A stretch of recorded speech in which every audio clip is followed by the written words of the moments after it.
Welcome back to the Tessa Tubbs Podcast, the place where high-capacity leaders get real, do the inner work, and sharpen the tools they use to influence both work and life. Today's guest is someone I've known and respected for years, Ed Holinski. Ed is a leader and developer of leaders. He's currently the Chief Development Officer for Vistage Michigan and brings decades of experience coaching executives to cut through the noise and lead with clarity. Thank you for joining us today, Ed. I'm delighted to be here with you, Tessa. You're one of my favorite people, and this is one of my favorite topics, so I've been looking forward to it. Ed, I feel the same way, and I'm excited to dive into the topic today, which is really about what it means to lead yourself first, how managing the internal noise and mental sabotage can unlock powerful, grounded leadership. This isn't about buzzwords or perfection. It's about self-awareness. It's about intentional practice and the ripple effect it creates when you build a team around a healthier, more aligned version of yourself. As Ed, when we prepped for the conversation today, I was really excited because we connected around the journey we have all been on of self-awareness and getting healthier and how that allows us to lead better and more effectively when we do that inner work first. So I'd love to start here. When you talk about leadership, you often emphasize the importance of getting right with yourself first. Can you share what that means to you and what has shaped that perspective in your journey? Yeah, Tessa, thank you. That's a great opening question. So I think many leaders aspire to be like other leaders who they've read about and admire. And in so few cases can someone really replicate someone else's leadership style and behavior and do that successfully. So my belief is that you're better served by understanding yourself, understanding your strengths and weaknesses, continuing to work on those opportunities and getting better and better, and being right with yourself first, and then trying to lead others by engaging them in something that's going to make a difference in their lives and for a broader group of people. I love that. And I know you're probably like me, we're reading a lot these days about burnout. And I think some of that burnout comes from us trying to be people we're not. And I'm curious, as you talk about the importance of getting right with self, how have you seen this show up in leaders who are thriving versus those who are burning out? Yeah, those who are thriving, I think, get a great deal of gratification from doing what they do, but also recognizing it's having an impact on lives around them. And I think that drives them and continues to keep them nourished when they see people doing better around them versus just doing for themselves. I think those who are burning out feel they need to do something sometimes for externally imposed purposes versus it coming from their heart. And in many cases, they may not be doing it to better the lives of people around them. They're doing it for something they feel is important for them individually. And I think that over the long term seems to be more of a losing game than when you are in it to help others get better. That resonates for me. I mean, I know when we talked a few weeks ago, we were talking about our own journey, right, as leaders and what, the avatars we put on when we were in our 20s and 30s versus shedding all of that and really embracing who we are and leading from, a greater place of authenticity. Just to sort of pick up on that, it would be great if you could share with us, what were some pivotal moments when you had to do that inner reset for yourself? And what did you discover through that process? I think we all have moments of humility that we go through in our lives. And, early in my career, I probably have always had a healthy ego, right? And a motivation to do some things that I thought made a difference. But many cases, it was me imbued with the mission of doing that and not paying attention to others around me as much as I could have. And I think when we went through our collective hit the wall in 2000, 2008 was when our run was together, but really the financial crisis of '08, I think that was a humbling moment for many people, including myself, where I was offloaded by a large organization I've been part of for quite a while. Felt that I created and added great value to that organization, but it allowed me some reflection and introspection to say it's not all about that role with that company, right? It gave me an opportunity to rethink what I was doing and go through a number of different roles to end up where I'm at today, which have all contributed to me finding a more meaningful career in life. Yeah, that resonates for me. Similarly to you, and the tail end of that financial crisis in 2014, I actually stepped away from my corporate role after 20 years or so to take care of an aging parent. And what I thought was going to be 3 months turned into 3 years away from corporate. And to your point, right, the thing that was the most jarring was the loss of my identity as an executive of a pick the brand name logo. And suddenly I'm interacting with people just as Tessa, not Tessa head of or Tessa's SVP of. And it really was humbling, not just my own understanding of how much my identity was wrapped up in things that, you know, I didn't realize it was wrapped up in, but equally as I interacted with others and how much their willingness or how they engaged with me changed as that logo or that brand or that, tagline shifted. And so I'm curious, you've talked a lot about positive intelligence. And it makes me think about, right, like what happens, the mental conversations and the narratives that we have with ourselves. And sometimes they don't serve us. And when you go through changes like you described, you went through, that I'm describing, I went through, it's that mental conversation that can make or break you. Yeah. And so, for listeners who aren't maybe as familiar with positive intelligence, tell us what it's all about and what are some of the common saboteurs that show up for senior leaders? Positive intelligence was transformational for me. I started on the journey probably 4 years or so ago to first go through it, learn a little bit about it as part of a cohort. Later went through and got certified, and I've taken probably 40 or so leaders through the program over the course of the last few years. And for many of them, it's been transformational as well. The basic concept is that we all have chatter. Many times it's unconscious, so we don't pay attention to it, but we're talking to ourselves regularly all day long. And what we don't realize is much of the time that's negative chatter. There are a lot of voices saying you can't do that, you shouldn't do that.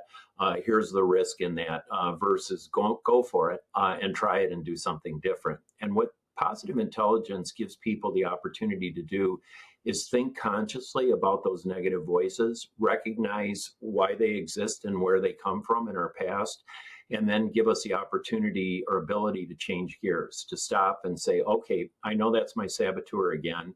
I need to shift and go into curiosity, exploration, more positive modes as opposed to talking to myself negatively. And they have a cast of characters that they identify, or archetypes that are part of that. In my case, my greatest driver was the hyperachiever, which many of us are. That was number 1 out of 10 for me. Mhm. And I, at an early age, learned that the way I could earn recognition and have an identity was to achieve things. I came from a family of 8 children, and the way to stand out was to do something that you excelled in that made you recognized and appreciated. And that's okay, but it takes away from you valuing yourself as a person just for being versus doing. And so what it gave me the opportunity to do is recognize that many times that's fear-based, right? If I'm not doing a lot of things, if I'm not doing them really well, I'm not going to get recognized as a high achiever, and I will be letting myself and others down around me. And I've started to learn to deal with that in a more constructive way, to feel like ambition's not a bad thing, but it should be driven intrinsically by positive forces where I really want to make a difference in lives and feel engaged and motivated by that passion. I love that. As you share that story, it makes me think of a time I was leading a group of executives through a leadership development program, and it was targeted towards leaders of leaders, and it was leaders all across South America. We were in Brazil at the time, and as an American, like you're describing, growing up with a lot of these messages around achievement and always aiming for the next thing and always sort of rising above. At the time, the World Cup was playing and Brazil was in the World Cup. And so, we got this rigorous program for a week going on. And there was a point where the leaders came up to us. There was a handful of us who were there leading that effort and facilitating the class. And they asked if they could take a break in the day to watch the World Cup game, to watch Brazil play. And I remember thinking, like, that's just crazy to me. Like, in an American context, you would never, not even for a second, ask. You would want to do it, but you would never actually ask to take the break.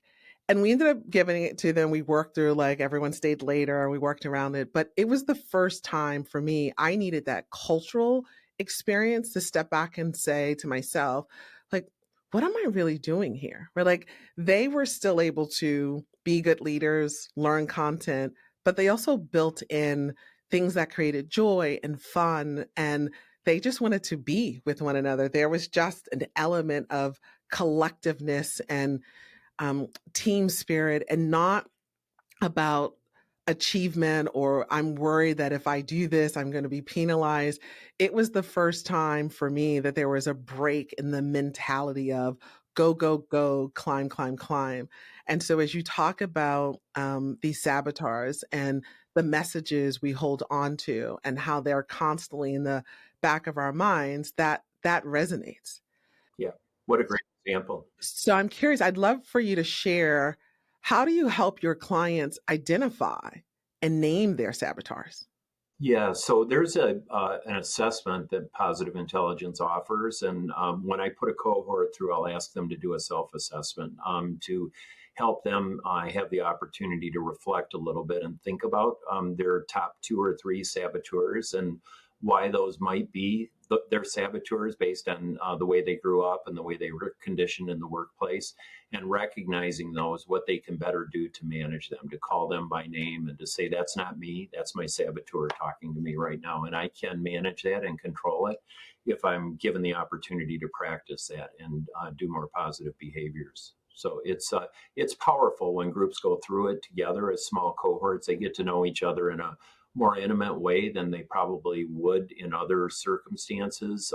It shows a vulnerability that they share with others, and it makes them better leaders, I believe, going through the program together. I love that. I like I could only imagine the power, as you mentioned, of the group going through it together. About maybe a month or so ago, I actually attended a workshop over the weekend with a close friend of mine. And I'm not I'm not an overly emotive type. So to, like, express vulnerability in a group is definitely not my go-to. But we were at this event and I was with a close friend. So I was obviously comfortable to be vulnerable with that friend. Um, but part of the group, there was an activity where we needed to write down, right, some of our saboteurs. They didn't have that language, but that was the exercise. And sort of what's the stuff that is constantly playing in the back of our minds that gets in the way. We had to write it on a piece of paper. And then we also had to identify, like, replace it with something, right? Like, what's the opposite, or what are we going to say? What are we going to control? What's a new narrative? And then this workshop had about 50 people. And then we went from the small conference room that we were in, we walked across this beautiful campus, and it had they had a outdoor um, fireplace.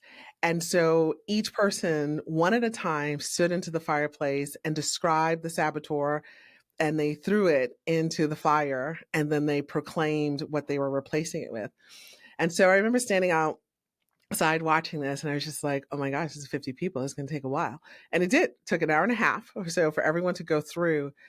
But once you got sort of probably around person 5 to 7, we as a collective group just started to, like, share that the vulnerability, the how deep people got. By the end, I don't think there was a dry eye in the place, because we all realized, no matter where we were coming from, no matter what stage of life we were in, no matter what was going on, we were all dealing with these mental narratives and these saboteurs, and we could identify with what people were throwing into the fire and the context and the stories they shared with it. And at the same time, we were celebrating with one another the new powerful language we were owning and taking control of.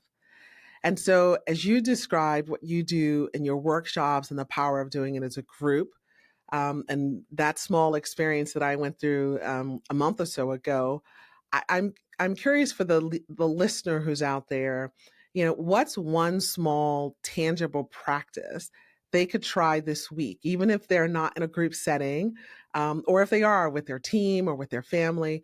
What can they do this week to quiet the noise and increase clarity? Yeah, I think there are a couple things at least that come to mind. One is to have some quiet time to pay attention to what you're hearing and recognize it for what it is. So, taking the unconscious and making it conscious to know that that's happening, that in and of itself is a powerful step to start to recognize that. And then to think about why is that voice saying what it is saying to me, right? Why don't I measure up? Why do I have to do this next big thing in order to count in other people's minds? And how valid is that, right? Do I need to listen to that, or is there another perspective that I might be able to include in place of that, just as you did in your exercise? And my belief is that we all have strengths and capabilities that are different as a set compared to most other people. And we need to value those more and leverage those versus trying to be like other people and mimicking behaviors that may have worked for them. So I think it's stopping, it's paying attention, it's listening, and then recognizing that there may be another way to listen to yourself, to speak to yourself, and to act differently as a result of listening to that voice. When you were just describing that, what struck me, you talked about like how we worry too much about what we have to do to matter to someone else. And as you were saying that, it really brought home like the importance of starting with what matters to us first, like what matters to us about us. And so I'd love to maybe shift our conversation a bit to talk about the ripple effect of self leadership. And so, what shifts when a leader actually gets clear and grounded? As you talk about this being quiet, gaining that clarity, replacing those thoughts, being able to identify them when they do the work, when people do that work, what's the downstream effect on their teams, on culture, on performance, et cetera? What a great question. So, for me, the transition is that once they recognize what motivates them, what drives them, and how to have healthier behaviors, they recognize that those conversations are happening at the same time with people around them. And it gives them an opportunity to plug into that, to ask questions that are curiosity based, which we rarely do in a hyper competitive marketplace and business, right? We're running fast, we're talking transactionally, we're going from one thing to the next. And what creates great value in organizations is to take the time to be curious and to have that understanding of your colleagues, to ask questions about them personally. What matters to you? Are there things I might be able to do to help make your life a little better here or away from here? And listen and pay attention and see if there are things you might be able to do that would be helpful for them. People many times feel like they're property, when they come in to an organization, that they're there only for their skill sets or capabilities, and that they're talked about that way as a head count, a skill set, et cetera. And we all want to be recognized as people and have interests and things that are different than other people. And I think when someone takes the time to ask those questions and appreciate those differences, it really, really can engage a workforce, a team first, and then the workforce as they start doing that. And that's not the reason to do it. It's a side effect, right, from caring about other people and wanting to take care of them and listen to them.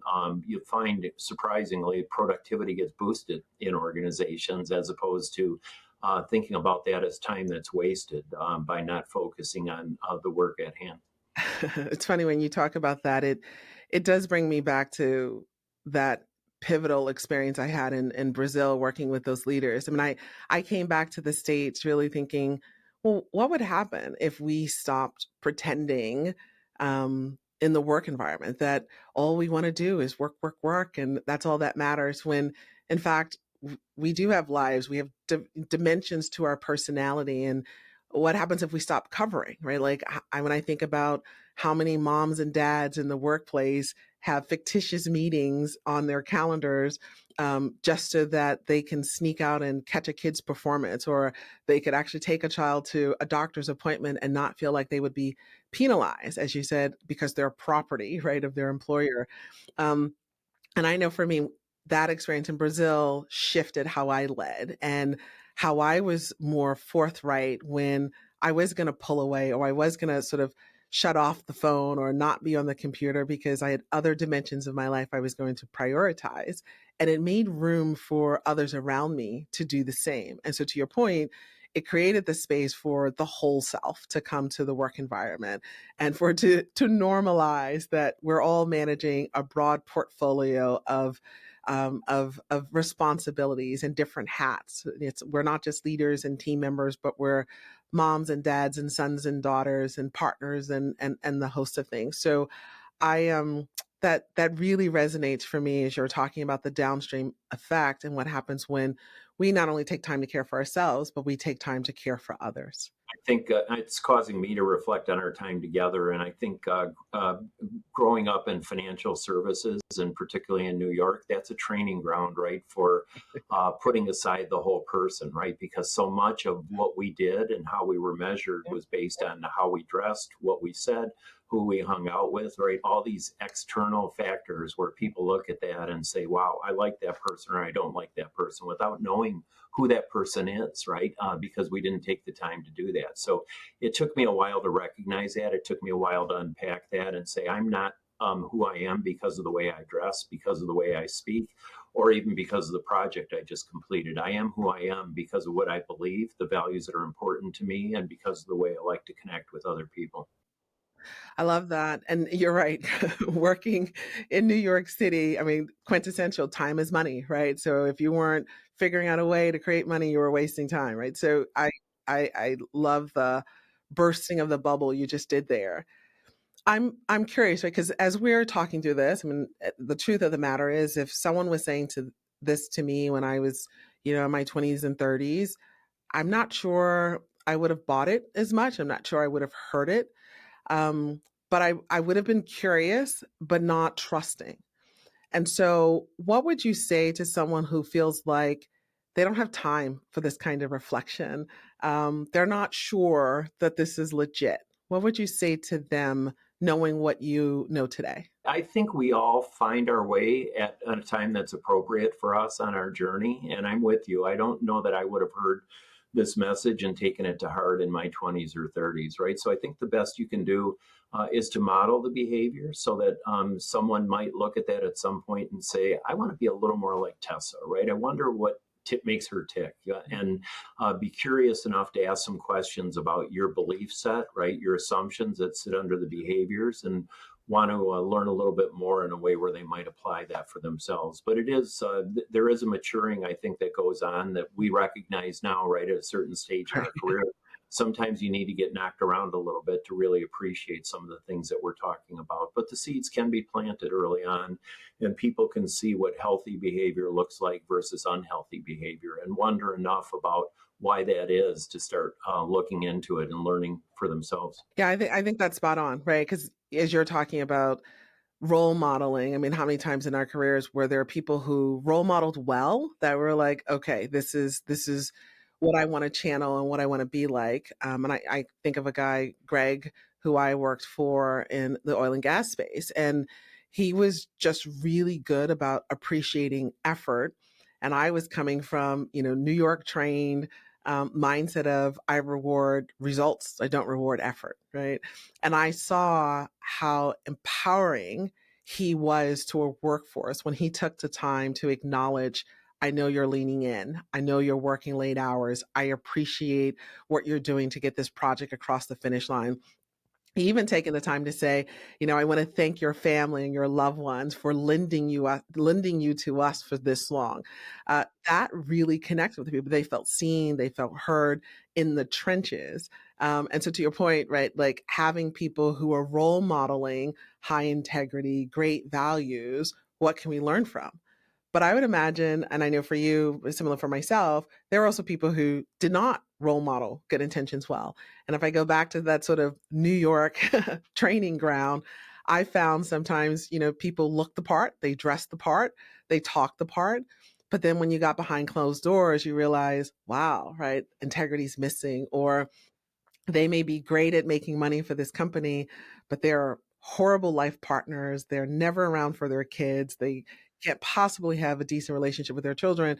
Is that my trajectory? Is that what I want for my future?